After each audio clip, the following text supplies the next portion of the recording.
নমস্কাৰ ছাত্ৰ ছাত্ৰীসকল, তোমালোক সকলোকে মোৰ ক্লাছলৈ স্বাগতম জনাইছোঁ। আজি ছ'চিয়েল ছায়েন্সৰ ইয়াৰ আগত ভাৰতীয় গণতন্ত্ৰৰ মই কথাখিনি ক'লোঁ।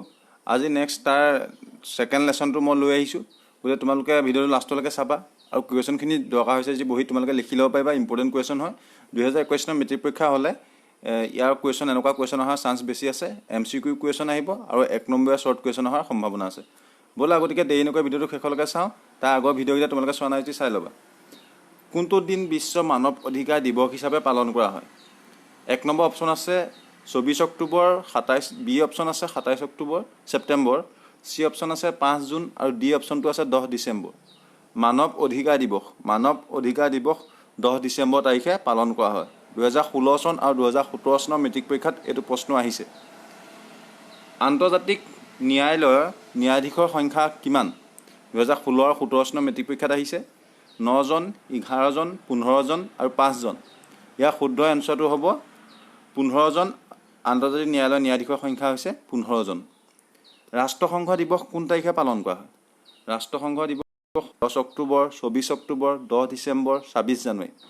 গতিকে আমি জানো যে 1945 চনৰ 24 অক্টোবৰ তাৰিখে ৰাষ্ট্ৰসংঘৰ জন্ম হৈছিলে। গতিকে সেই দিনটোতে ৰাষ্ট্ৰসংঘ দিৱস হিচাপে পালন কৰা হয়। গতিকে শুদ্ধ অপশ্যনটো হ'ব অপশ্যন বি 24 অক্টোবৰ। ৰাষ্ট্ৰসংঘৰ চনদত মুঠ অনুচ্ছেদ কেইটা আছে? ৰাষ্ট্ৰসংঘৰ চনদত মুঠ অনুচ্ছেদ আছে 111টা। অপশ্যন এটো শুদ্ধ হ'ব 111টা। ৰাষ্ট্ৰসংঘৰ প্ৰধান অংগ কেইটা? ৰাষ্ট্ৰসংঘৰ প্ৰধান অংগ হৈছে 6টা। হ'ল এইটো কথা মনত ৰাখিবা। ৰাষ্ট্ৰসংঘৰ প্ৰধান অংগ 6টা। তাৰ ভিতৰত নিৰাপত্তা পৰিষদটো বেছি সক্ৰিয়, বেছি গুৰুত্বপূৰ্ণ। 6 নম্বৰটো আছে ৰাষ্ট্ৰসংঘৰ নিৰাপত্তা পৰিষদৰ স্থায়ী সদস্য সংখ্যা। স্থায়ী সদস্য মানে যাৰ ওচৰত ভেটো পাৱাৰটো আছে।